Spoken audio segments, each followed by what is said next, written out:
বিশাল সমাবেশ এবং র্যালির মধ্য দিয়ে ঐতিহাসিক ৭ নভেম্বর জাতীয় বিপ্লব ও সংহতি দিবস পালন করেছেন বিএনপির নেতাকর্মীরা। রাজধানীসহ সারা দেশের নেতাকর্মীরা নানা ব্যানার এবং ফেস্টুন ও আয়োজনে নয়াপল্টন থেকে মানিক মিয়া অ্যাভিনিউ পর্যন্ত শোভাযাত্রায় অংশ নিয়েছেন।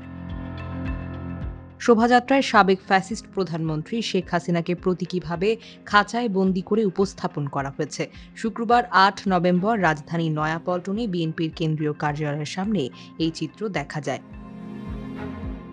সরেজমিনে দেখা যায় একটি খাঁচার মধ্যে শাড়ি এবং চোখে সানগ্লাস পরে দাঁড়িয়ে আছে মধ্যবয়স্ক এক নারী, যার সাজগোজ অনেকটা আওয়ামী লীগ সভাপতি বা সাবেক স্বৈরাচার প্রধানমন্ত্রী শেখ হাসিনার মতো।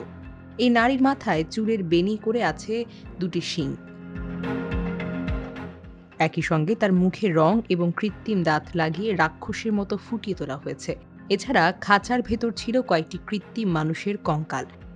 খাঁচার গায়ে একাধিক প্ল্যাকার্ডও ঝুলিয়ে দেওয়া হয়েছে, যাতে লেখা, বাংলাদেশের ইতিহাসের নিকৃষ্টতম রাক্ষসী, আমি দলের সমস্ত নেতাকর্মীদের ফেলে পালিয়ে যাই, আমি নিরপরাধ ও নির্দোষ মানুষ গুম করি, আমি ভারতের সাথে হাত মিলিয়ে দেশকে ধ্বংস করি, আমি নিরপরাধ ছাত্র খুনি এবং আরও নানা রকমের বাক্য।